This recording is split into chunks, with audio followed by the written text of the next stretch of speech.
What do you eat when the world ends? It is a chilling question, one that echoes across the millennia, whispered by the ghosts of vanished empires. We often study the grand narratives of collapse, the wars, the plagues, the environmental shifts. But what of the intimate details? What of the last meals consumed as the foundations crumbled? Food, the most fundamental human need, becomes a profound lens through which to view a civilization's final moments. It tells a story of desperation, tradition, wealth, and ultimately, silence. In the Roman city of Pompeii, life was abruptly, violently halted on a summer day in 79 CE. Mount Vesuvius erupted, burying the vibrant city under ash and pumice. Among the most haunting discoveries are the remnants of daily life, frozen in time. In bakeries, loaves of bread were found still in the ovens, carbonized but perfectly preserved. These loaves, intended for the day's commerce, became eternal monuments to a moment of ordinary existence. They speak of a city caught utterly unaware, mid-task, mid-meal. Pompeii was a city of stark contrasts reflected in its food.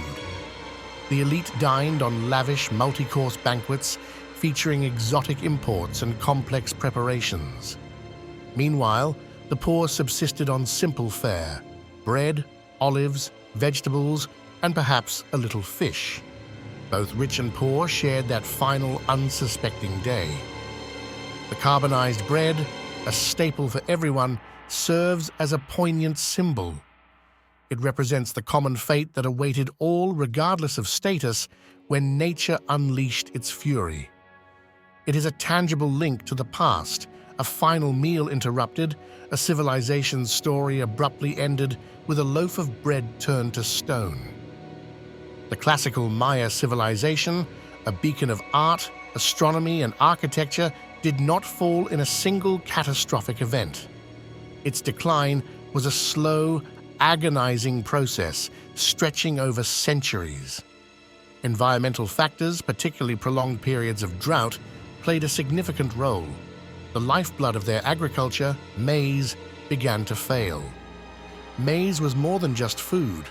It was sacred, central to Maya cosmology and identity. Its failure was not merely an agricultural crisis, but a spiritual one. As the droughts intensified, the elaborate feasts of the elite, featuring cacao drunk from ornate vessels, became unsustainable. The focus shifted from abundance to survival. People turned to foraging, desperately seeking sustenance from roots, insects, frogs, and even the bark of trees. The diet became meager, reflecting the collapsing social order. In their desperation, the Maya increased ritualistic offerings to the gods, hoping to appease them and bring rain. These offerings included precious food items and, tragically, human sacrifice. The final meals of the Maya were not feasts, but acts of survival and desperate pleas. They tell a story of a complex society brought low by environmental collapse and a failure to adapt. The Norse settlers in Greenland established a thriving community in the late 10th century. They brought their European traditions with them, including their diet. They built farms, raised cattle, and attempted to replicate the lifestyle they knew, complete with dairy products and beef. Feasts would have included imported goods and local game. However, the climate began to cool, and their stubborn adherence to familiar ways proved fatal. They struggled to maintain their cattle in the increasingly harsh environment. Despite living on an island surrounded by rich marine life, the Norse largely refused to adopt the diet of the indigenous Inuit people. They disdained fish and marine mammals. Archaeological evidence shows a diet increasingly reliant on dwindling resources and, eventually, signs of malnutrition. Their European palate could not sustain them. While the Inuit thrived by hunting seals and whales, the Norse clung to their cattle bones and imported grains. Their refusal to adapt sealed their fate. The feasts dwindled, replaced by scarcity and famine. Eventually, the settlements were abandoned, leaving behind only ruins and bones that tell a story of cultural rigidity leading to collapse. Their final meals were not grand banquets, but desperate scraps, a testament to the danger of clinging to the past in the face of a changing future. The Indus Valley civilization, one of the oldest urban cultures, did not end with a bang, but a whisper. Its great cities, like Mohenjo-Daro and Harappa, were gradually abandoned around 1800 BCE. The exact causes remain debated, possibly involving shifting river courses, declining trade, or environmental changes. There is no evidence of invasion or sudden catastrophe. Instead, the signs are subtle: a decline in the quality of craftsmanship, a reduction in long-distance trade goods, and perhaps most tellingly, empty granaries. The sophisticated urban centers, once hubs of commerce and culture, seem to have simply faded away. The vibrant life that filled them dissipated. What were their final meals? The archaeological record offers tantalizing hints of a once rich diet: lentil stews flavored with turmeric and other spices, barley bread, and perhaps meat or fish. But the evidence from the final phases suggests a decline, a simplification. The spices vanish from the record, the variety diminishes. The ultimate meal of the Indus Valley civilization seems to have been nothingness. A silence descended upon the cities, the granaries emptied, and the people dispersed.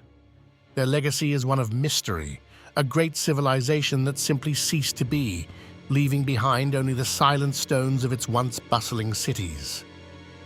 The Kingdom of Axum, located in modern-day Ethiopia and Eritrea, was a powerful trading empire from the 1st to the 7th century CE. Its prosperity was built on controlling trade routes. Axumite elites feasted on the bounty brought by trade: honey wine, teff bread made from a local grain, and imported luxuries like spices, wine, and fine goods from the Roman world and India. Their ports on the Red Sea were bustling hubs, bringing wealth and diverse foodstuffs into the kingdom. Roman coins circulated freely, a symbol of their integration into global trade networks. However, shifts in these vital trade routes, possibly due to the rise of Islam and new maritime powers, began to erode Axum's economic base. The flow of goods slowed. The imported luxuries that graced the tables of the elite became scarce. The Roman coins stopped arriving. The Red Sea ports grew quiet. As the economy faltered, so too did the kingdom's power and influence. The grand feasts became less frequent, the plates less full. The final meals of Axum were likely a shadow of their former glory, reflecting the dimming of an empire whose lifeblood was trade. The loss of connection led to decline and eventual fragmentation. These stories, separated by vast gulfs of time and geography, share a common thread. The food consumed or not consumed in a civilization's final moments offers a unique human perspective on collapse.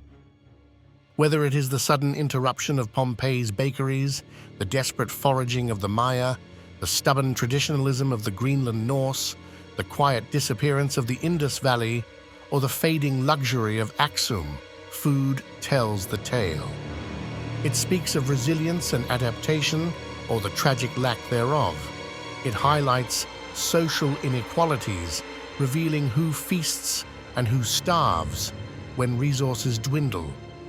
It connects us directly to the people who lived and died in these societies. We can almost taste the desperation, the routine, the final poignant bite. What do you eat when the world ends? Perhaps the question is not about the food itself, but what the food reveals about the world that is ending. If you just traveled through the final feasts of history, share and subscribe to Ancient Appetites, because history isn't just written in stone, it's baked, boiled, and buried.